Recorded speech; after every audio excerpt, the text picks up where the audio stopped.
And welcome to the Athletic NBA Show. It's Friday, and I'm Dave Dufour, and that means it's Nerder. She wrote, joining me as they do each and every week, my main man, Mo to Kill, live from California. What's up, Mo? It's raining, Dave.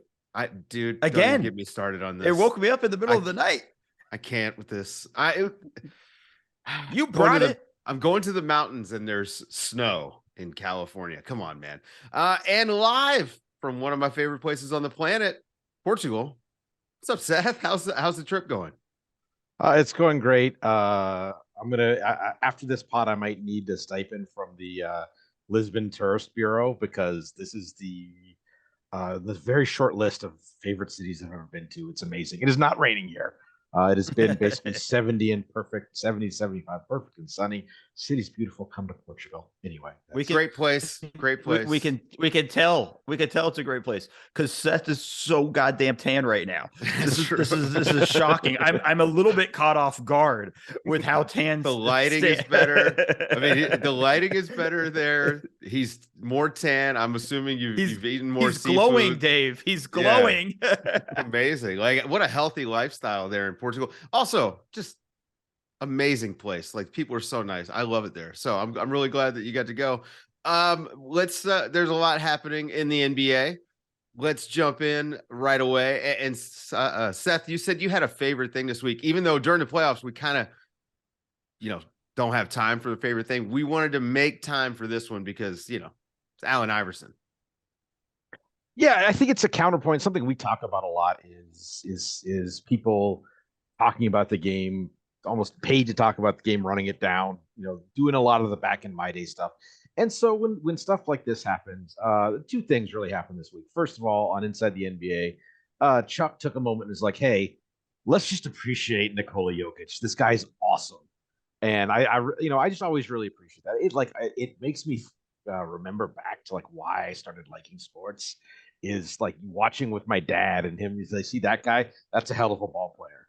And just that kind of appreciation is always good. And then there was I think it was from not Staples or wherever, or it was in the hallway at a Lakers game or something like that. There's a video clip coming out of Allen Iverson kind of talking to some people, just singing the praises of LeBron, and both as a basketball player, and it's for someone who had kind of some things off the court, he's and also handles himself well off the court, because whatever else you want to say about LeBron, it's just we've seen some teams that haven't done that, and he's done it very well. And but again, just the older players, yeah, it was great in my day, but these guys have it too, and I don't need to run them down to make myself look good. And the game is in good hands with these people. And I just like seeing that. Some positivity from me today. And more AI has been doing this for a long time. He's been talking up Curry. He goes above and beyond in terms of talking about the next generation of players in that regard. I think that's something that we kind of lost with Kobe to a degree, because he would talk up a lot of guys. Yeah. You wouldn't ever hear him really killing a lot of guys in that regard. And I think that's something we don't get enough of. And it is actually really frustrating. It actually drives me nuts. And it's gotten me to the point where I don't listen to the older guys anymore, because that's all they do to a degree where it's just back in my day, you couldn't do this, da-da-da, all that stuff. And it's you couldn't play in today's league right now. Very few guys then. And so it kind of goes back and forth. But I like that being your favorite thing. Just one, Seth is positive. Again, he goes to Portugal, and all of a sudden, I know everything's so good. He's just living life, and things like that. But I think it's an important thing, and it's something to really kind of we need more of that from our commentators too. And I can be hard on guys too, and I can be a dick on Twitter and make my comments and things like that. But at the end of the day, I watch these guys and I'm like, this is freaking amazing. Even Dylan Brooks. What they say, look, Virginia is for lovers, not for haters. And Allen Iverson has always been much more giving of praise than a hater, I would say. It's only because you're from Virginia. That's my guy, man. Listen, we're getting Bubba all of Chuck. this. We're We're getting for, all of this for lovers and not haters and stuff. Dave, you hate too. I know. No way. Nope. Only positive here. Only positive. Let's jump into the playoffs because it's been a positive experience for me so far. It's been a lot of fun. The games have been great, but I think some issues for a few teams are starting to rear their head, and one of which is just the difference between regular season play and postseason play, and what that means for your rotation. We saw Domantas Sabonis have an amazing regular season and essentially be useless in the first round of the playoffs. I'm not going to say. I think we're going a little too far on that. Like he wasn't not an impactful player in that series. In Game 7, he was okay, but they just never worried about him offensively at all, and it posed a problem for them because then they had to go to their bench. They had to look for adjustments. I mean, Alex Len had some moments in this series, which would you have guessed that from the regular season? But there is a difference when you get to the playoffs. I mean, the Grizzlies, 2 seed, 2 years in a row. They've got a lot of depth. They don't have a lot of bad players, and that helps in the regular season. That depth can churn wins. But Mo, once it comes to playoff time, everything changes. It flip-flops, right? So in the regular season, you could have some bad players and still win games because there's a million different reasons why you win games in the regular season. And I think the important aspect of that is, other teams on a second night of a back-to-back, all sorts of different things, whatever. Everybody's tired or things like that. In the playoffs, you can't hide your bad players, especially as the series goes on. Teams have that understanding of like, oh, so-and-so's coming in the game. Let's get this guy in because it's time to eat. And I think that's an important aspect with that. So it goes back to something Seth would say often, since we've been podcasting over the past 3 or 4 years. When you have to play a lot of guys that suck, and I mean suck in terms of NBA terms, you're in trouble. So like the other teams that don't have to play guys that suck are usually going to have the better advantage. It seems an obvious thing to say, but in the regular season, you can get away with it where in the playoff you can't. And I think that's where you kind of find that distinction of that challenge with a lot of those things in the playoffs with what we're watching in terms of rotations. It's not just like bad players. It's in a certain matchup. Some players are perfectly useful in some matchups and almost unplayable in others. And so it's not even like a universal, this guy can't play in the playoffs. Like we talked about Sabonis. I think if we're going to be fair, and I'm going to be exceedingly fair, I don't think there's a worse matchup for him in a playoff setting than the Warriors style, because so many of the issues that are kind of being directed towards him are, he's having to chase Steph around, and then there's 3 guys coming to Steph, and they're not getting, they're in bad rotations on the backside, and Kevon Looney is getting every offensive rebound. And that's as much about their reaction to Steph as anything to Sabonis specifically. But it's like his weakness from a movement standpoint is just massively magnified in that one matchup. But those things, that one neat trick to make Domantas Sabonis disappear is a playoff thing. It's not a regular season thing. Right. And like we can look at it across the board. That's the Cavs. The Cavs were a 4 seed in the Eastern Conference. At one point, looked like they could even get as high as the 3 seed, everything that went with it. And then when they got to the playoffs, that massive hole that we've been talking about all season long, that 5th spot was going to be a massive issue for them. And it reared its ugly head in the playoffs. And even when everybody was screaming for them to go small, even their small lineup was just a number of guys who suck. And I mean that again in a very loving term because they're NBA players, but in the sense of guys that you're like, you wouldn't want to see on the court in the playoff game. And I think that's the thing that's concerning in that stuff. And I think we're seeing it right now in the second round with a lot of teams. Well, we've talked about, the PJ Tucker problem for the Sixers and wondered, when they get to the playoffs, how playable is he going to be? And in game 1 of that series, he didn't score. He didn't shoot. He didn't do anything. They were actually like praising him on the broadcast for doing all the little things. And that's great for one game. But the next, I mean, you're still playing 4-on-5 in offense, and then Embiid comes back, and now you've got Embiid in there who needs that spacing, and it's a whole different prospect of PJ Tucker. And so, play style, once you get to the playoffs, also affects your rotation quite a bit. I mean, it just, that going back to your Sabonis point, he's going to be gapped by every team in the playoffs, but you can't do that in a regular season. It's just it's way more work for what they did with him in that first round to do that every single night. I just don't expect to see that. But play style matters so much more in the playoffs. I also think it's interesting, like I think the issues with Sabonis were more defensive than offensive, because the way they played Sabonis, and Mo and I, we talked about this last week too, I think, is sort of the way they were playing to kind of hinder his own offense. I think that served to let De'Aaron Fox, let Malik Monk, let some other guys get loose a little bit on offense. So I think ultimately you'd say over 7 games, but the fact it took 7 games says something. Over 7 games that worked out in Golden State's favor, but it was not like an obvious thing, because it was working well against Sabonis, but because they're playing so far off of the pick and rolls and the dribble handoffs and stuff, that you're letting Malik Monk get downhill to his right hand. You're letting De'Aaron Fox get to play at the speed he wants to, the slowed down speed he's gotten better at playing at when he's shooting like the floater game. So some of these things are not, I guess it goes to illustrate that we say, oh, make adjustments. Well, even the right adjustment, it's a 55-45 thing. And that might be enough, but it's still like, these decisions are hard, and just because it's the right adjustment doesn't mean it necessarily works. Right. I'm going to give us a tangent, because Seth said something that's going to get me going here a little bit. Adjustments. Right. Can we talk about that for a second? Please. Just because Joe Mazzulla said that. Did you see the end of his press conference last night? Oh, yeah. I have words for him in the non-positive way, but that's a whole different story. Yeah. But in the media, we tend to sit down and go, all these adjustments, and why don't you do this? And I'm going to go back to the Cavs series. Everybody was screaming for them to go small.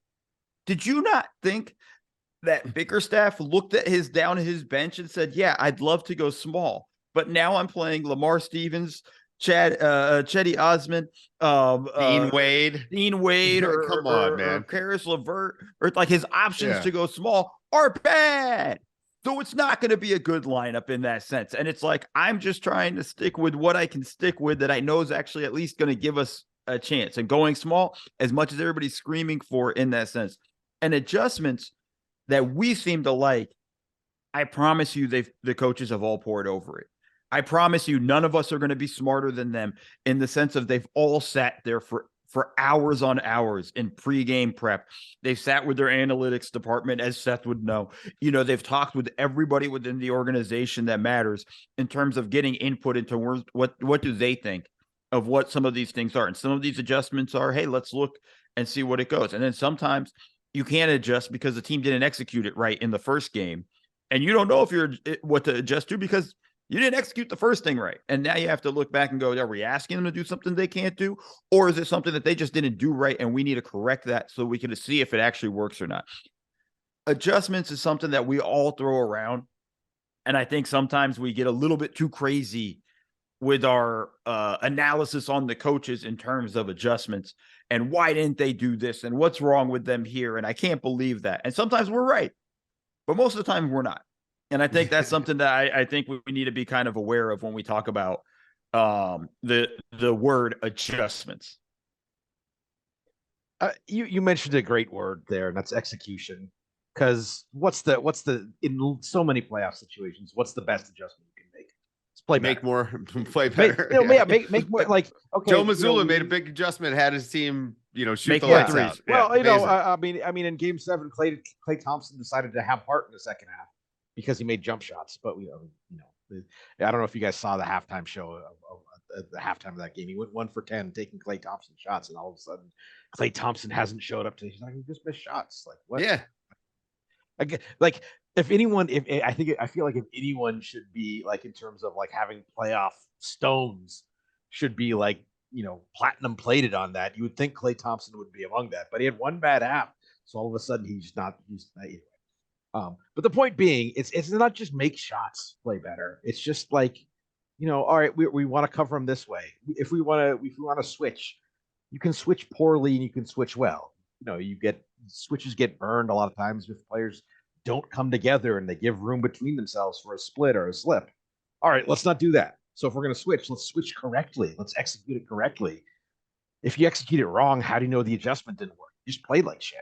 Right. It's also very difficult to counter mid-game. This is why the coaches who have been able to do it, Ty Lue, when he was in Cleveland, was fantastic at a halftime counter. Obviously, Steve Kerr. This is why we talk about him so much. This is why Spoelstra stands out, because making those adjustments mid-game, and like an actual adjustment where you come out and things are different, not just playing better, but things are different. That is difficult to do. It takes chemistry. It takes a veteran team. I mean, Cleveland Cavaliers have been to the playoffs now 2 years in a row. You could argue they got there early last year. And then, maybe they're on schedule. They've got talent. But this is a team that just hasn't been there. They need some time. Like, it takes time to get those kind of reps. It takes some time to suss out the things that you can and can't do. Yeah. Not both against sort of this playoff, the playoff exploiting the weakness atmosphere, but also just against the level of competition you're playing. You're playing against, first half of the league, everyone you play is in the top half of the league. Second round, Right. Everyone you play against, give or take, is top quarter of the league. Things that work against the 20th best team in the league don't work anymore. Or the 20, if you're the fifth best small forward, you probably have a move that makes against, the Hornets that all of a sudden against the Warriors doesn't work. I want to return to something I brought up earlier, which is the sort of the adjustment. Even if it's the right adjustment, sometimes it just doesn't work because you kind of never know, and it's why you play the games. This is a question that I was chatting with, I think, Danny LaRue, and or Kevin Pelton was asking, "Hey, did Tyler Hero actually help the Heat against the Bucks?" And on one level, the answer is, well, no, of course it didn't. But then you look at how Gabe Vincent played, and did they get more than Gabe Vincent in that series on both ends than they would have from Tyler Hero? Yes. Now, well, would you have chosen to go and do that? Or is that the way it worked out because Gabe Vincent did Gabe Vincent things and made every shot, which happens sometimes. Right. And so sometimes guys just play well for a little bit. And right. You can't account for it. Yeah. There's not rhyme or reason. I mean, look at Torrey Craig. Shot the shit out of the ball in the Clippers series. And maybe this is the fifth guy for the Suns. Man, we haven't heard from him yet. They closed the game with Landry Shamet. Don't get me started. And after me screaming about adjustments. Yeah. But I think that's one of those things where, like, it's a great question. What would have happened if Tyler Hero was healthy? Would that have helped or hurt the Heat in this stuff? And with all those things. And the other thing too is you have no idea how many things we have no idea what's going to work in the playoffs. Right. That's why we have contingency plans. That's why we have plan B, plan C, plan D. And okay, we're going to go to this adjustment. And people are like, well, they should just immediately. You also don't throw out your first adjustments right away or your best adjustments right away sometimes, because what if that doesn't work? Because then what? Now you're in those weird instances where it takes a lot of figuring out. And obviously the caliber of your team kind of helps you how many adjustments you could possibly have and where you can go with that.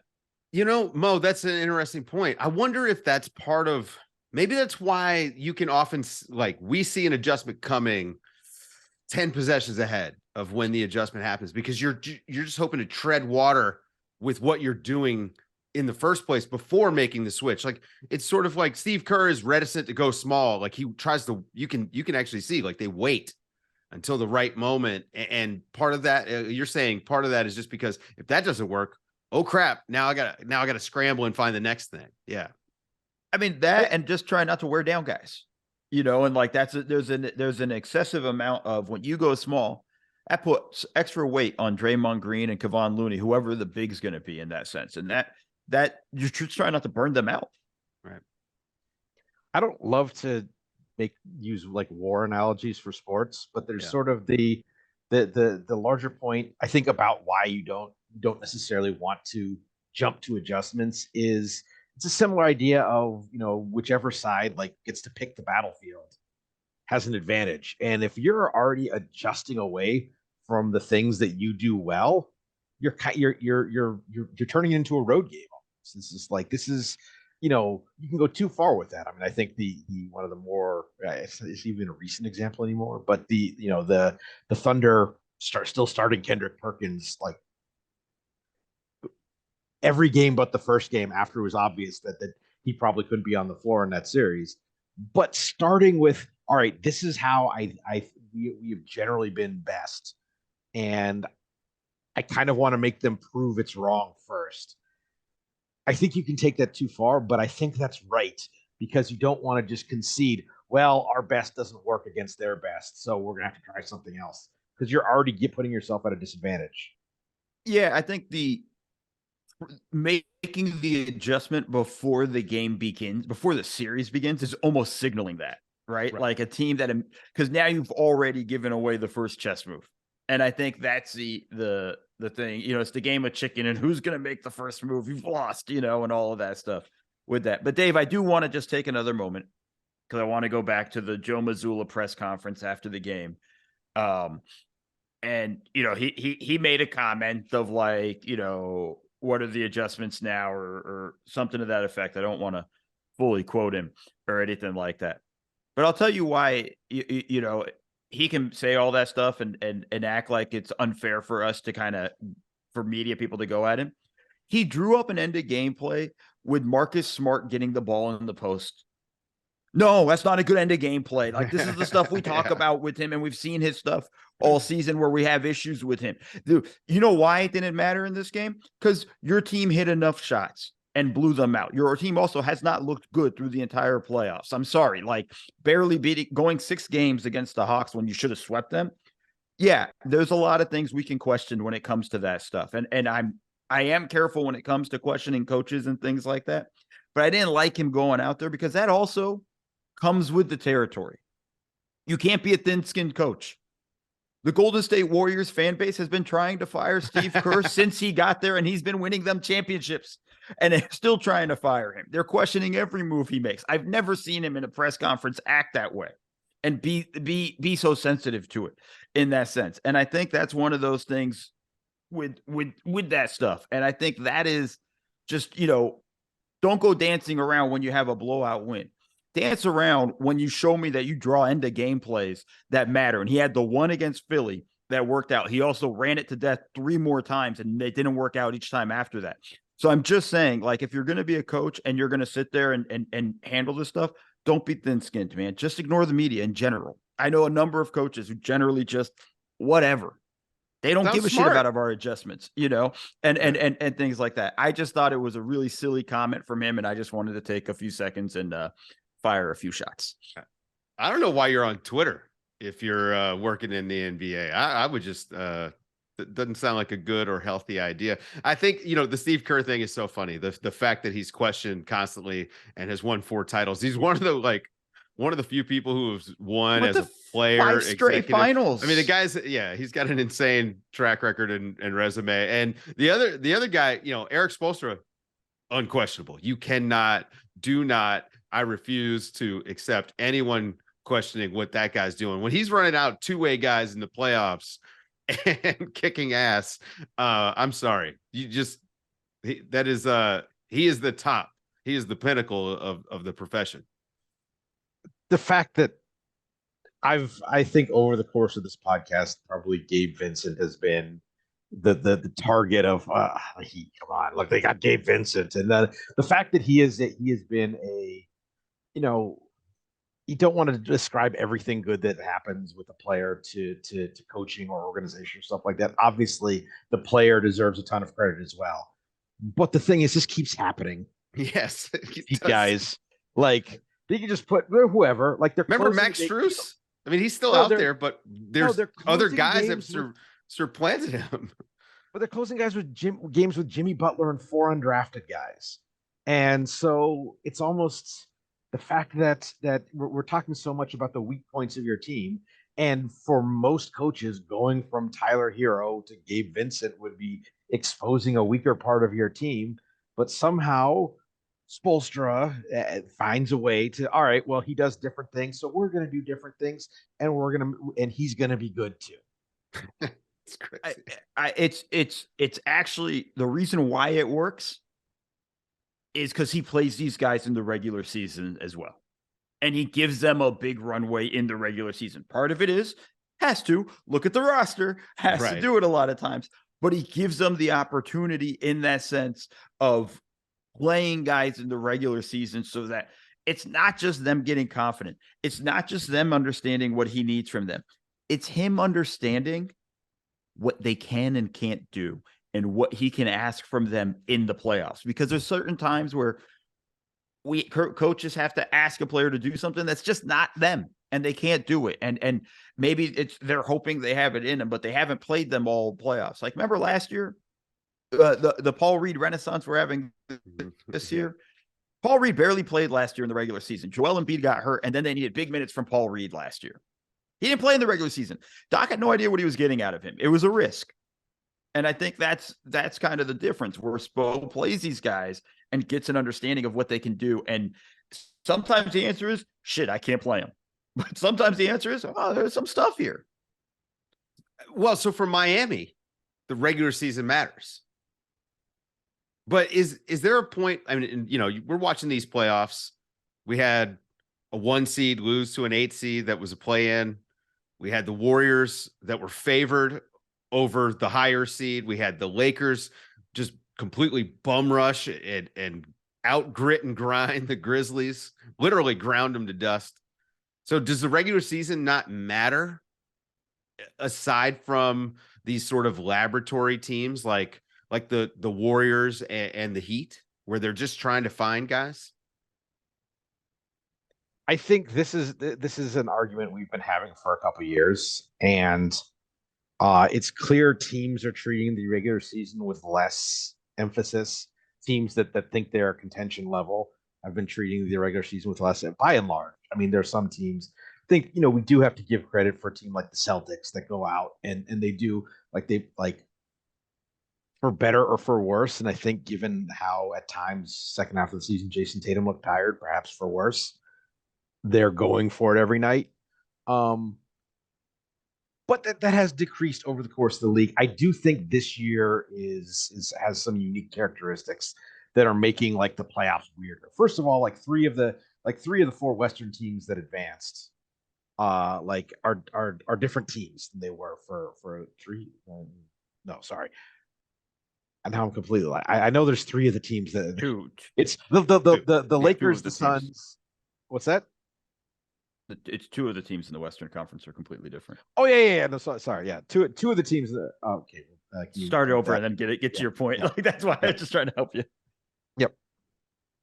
So, that's generally been the case. It's got some decreased importance, decreased predictivity. I think there's some unique circumstances to this year that have exacerbated that. And you look at the West, you look at the teams that advanced. Of those teams, like Denver's season performance is probably pretty representative, aside from the last 3 weeks where they stopped playing. Phoenix hasn't played their playoff team really anytime during the season. The Lakers got 27 games, sort of what their playoff roster is. Even the Warriors, like you look at their, I don't love segmenting out like bits of the season, but after 10 games when they dropped James Wiseman from the rotation, like they were knowing nothing else about either team, they basically had the same profile as the Kings. So how much of an upset could that be? So there's that aspect of it. The teams themselves are different, and then the fact that because stars play less, we get fewer games where it's best on best. Right. All stars played. I think it peaked in the early 2000s, around 97% of games all stars played. This year it was just above 80%. And that takes you from about 80% of games having top 4 players to 40%. So how much are you learning about, if the playoffs are best on best, how much are you learning about that in games where that's not happening? Now, I think that's a structural problem for the league that we've talked about before. but just to lay that out, and that's a little bit what we're seeing. But also this year, the difference between best and worst was just smaller than it's ever been. Even when you're looking at individual series, like you go back through the regular season, like just the Warriors and the Lakers, the head-to-head matchups are vastly different every single time. Like different rosters, guys in and out of the lineup. I mean, you literally can't take anything away from what they did against each other in the regular season. But Mo, what you can look at is you can say, well, this Denver Nuggets team has been together for a long time. They just crushed in the regular season because it's the first time they've all been healthy and for an entire season in years, and they crushed. And then you look at the Phoenix Suns on the other side, and they appear to have this super team, but no depth whatsoever and zero chemistry. Like they just haven't played enough reps together. It goes to the argument of like, that's why the regular season matters. Like just playing a whole year together just makes a massive difference in that sense. And yeah, the reason why the Denver Nuggets look like the best team in the playoffs right now is they know exactly what they want to do, where they want to be. Michael Malone's a hell of a coach, and they have the continuity, and they have everything they want, and everybody knows their role. Everybody understands everything they're supposed to do. When Christian Brown comes in the game, he understands what his role is. He doesn't try to do too much. He just does his job. Same for Bruce Brown and across the board. And it's all the role players know their role. They know when they're coming in, what's expected of them. And that's the difference between the other team they're playing and the Phoenix Suns, who, listen, I'm all for it. They made the right trade. People are coming around going, oh, they gave up too much. Yeah, that's the cost to get Kevin Durant for the next 3 years. Sorry. Like, that's the business. That's how it goes. I think they make that trade 100 times out of 100, and every team does. But it comes with the consequence of this season, and maybe we all got too excited. I know I did. It was going to come at a cost of this season. Right. Because you don't have the depth and you don't have the continuity. And with KD getting that freakish ankle injury, slipping on a wet spot in pregame, kind of really set them back because it didn't allow them to get enough time to build any sort of chemistry. And you could see it in the court on what they're doing now. And they're literally trying to find all that stuff during the second round of the playoffs. And it's not going to happen. Like, it's not looking good for them. But that's why the regular season matters. I wouldn't even go that far. Like, if they're down two, they've lost 2 games in Denver. I think that obviously at this point you substantially favor Denver, but part of the reason that Denver has been the best team in the playoffs, like front to back, is, as you say, they know what they're doing. Part of that is they haven't come up against a situation where, we talked earlier about the team forcing you to get away from plan A. I think the Suns, if things go right, they probably have a look in them that might discombobulate Denver. And maybe we'll see that in game 3. Maybe we won't. If we don't, the series is probably over. But they have that's the thing that makes the playoffs so entertaining, is they haven't come up against that yet. And maybe they won't. Maybe they'll have the answer when they do. But that can happen anytime, and then everything changes. Oh, I mean, that's the playoffs, right? It does completely change in that situation, right? Like, yeah, they're supposed to beat Minnesota. Again, they should have swept Minnesota. If Jokic makes a free throw, they do.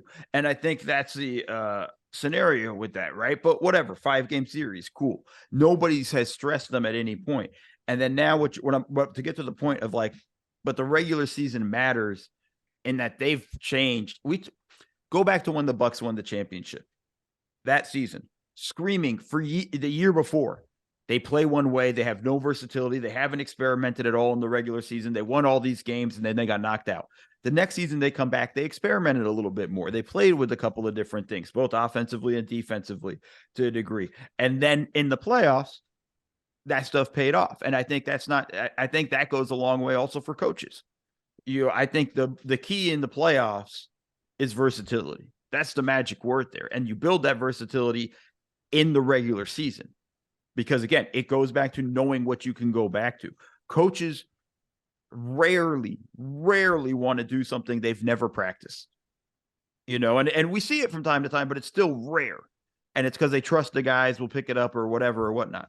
But coaches are hesitant, and I would imagine in any sport, to go to a tactic they've never practiced as a team or walk through with the team. They just throw something out at their guys. I think that's why the regular season is important in that sense. And that's why it's important for the players to play these games so the coaches can get those reps and get a look at what does that strategy goes back to the execution stuff and what can we go to in the playoffs. And it's a luxury for teams that know they're going to be in the playoffs. Teams that are fighting and trying to crawl their way in, they can't afford to give up a game because coach decided to experiment with a box and one or whatever the hell he wanted to throw out there. And I think that's an important aspect with the stuff you go. But that's why the regular season matters. Like when people say the regular season doesn't matter, it drives me insane because it's the most important thing to playoff success. And I think that's the thing. And I think we're seeing it with the Suns. The Warriors who won the championship last year, continuity all the way. Seeing Denver looking dominant. Boston looks but they do have continuity. I still feel like they'll be fine, but continuity matters and it builds in the regular season. And you should note for teams that are playing for championships, the regular season wins don't matter as much.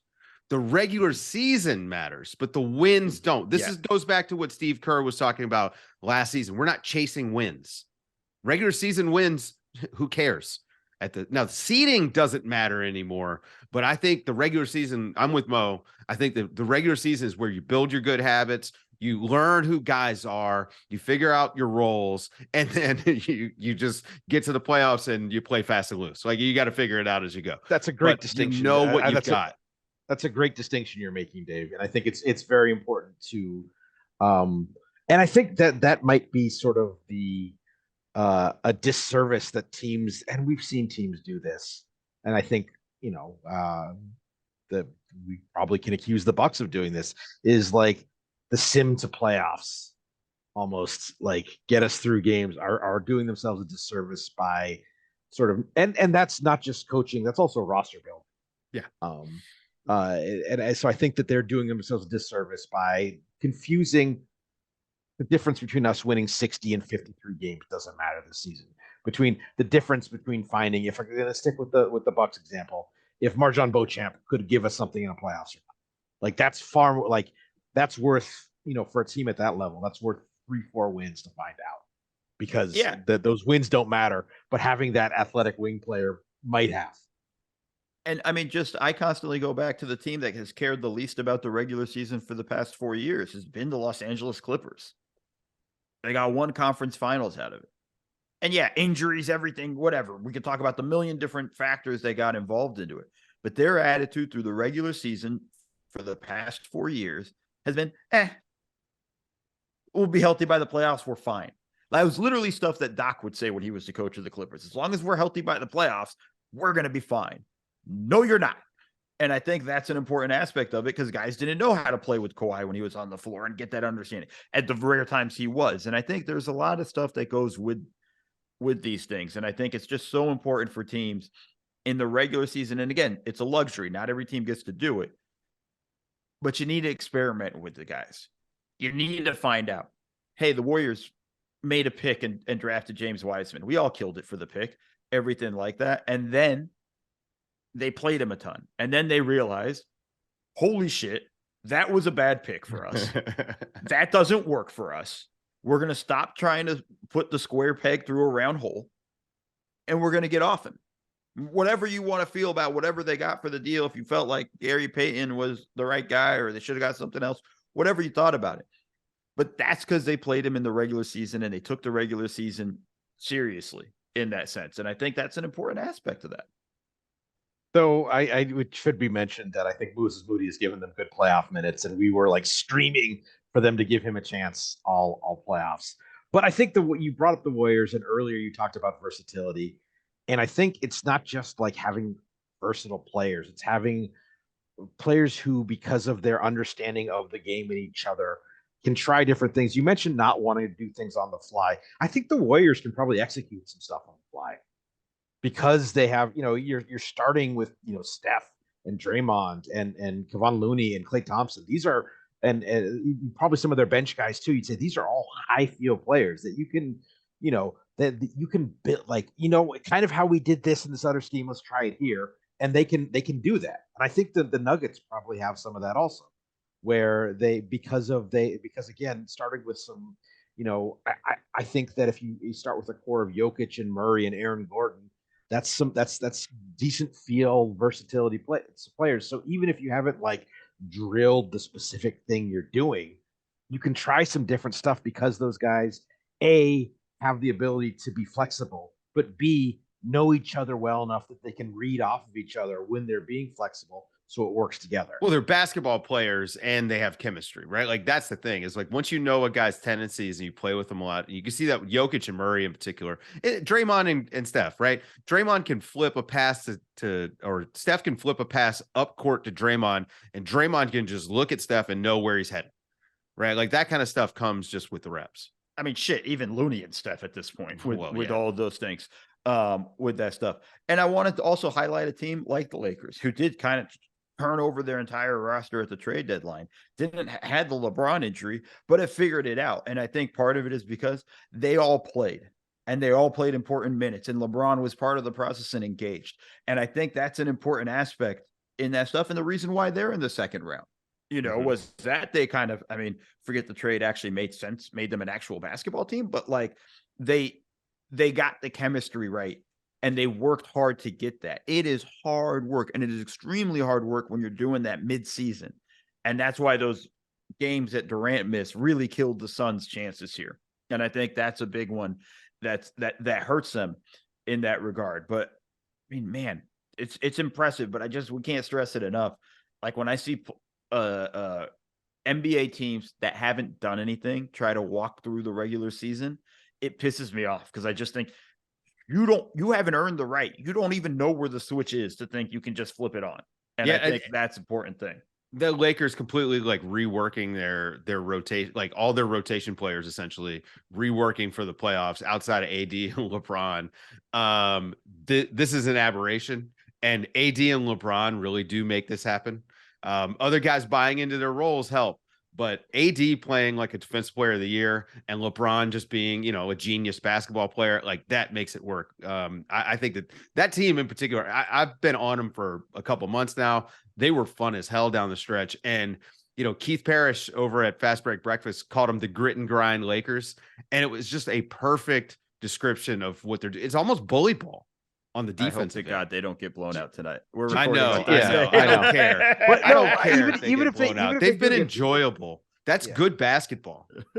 Even if they do get blown out tonight, there's one of those players that again has been a target of ours, I think, over the years, who consider how bad his first Lakers stint was, how much, and it hasn't even really shown up in like the numbers, just the fact that he is making plays and being annoying and drawing calls, which we don't love, but it's effective basketball. Dennis Schroeder has been a great role player for the Lakers in the playoffs. And just the difference between when he was like the problem or a problem for them 2 years ago, and now they bring him back, and it's just this complete acceptance and fitting into this like pesky, maybe not as vocal Pat Bev kind of role that has been, those playoff pests that get you the extra possessions and bug the other team's best players. And so credit to him for flipping that around. Free agency has a tendency. I was gonna say, like, look, I don't think the man wants to go play back in in Europe. So I think that's a big part of that. But again, that team has been fun. That series, I think, is going to be a long one and should be a lot of fun. This has been a long podcast, so right now is the time to wrap it up. For Mo Kill and Seth Partnow, I'm Dave DeFore, and this has been Nerder. She wrote on the Athletic NBA Show.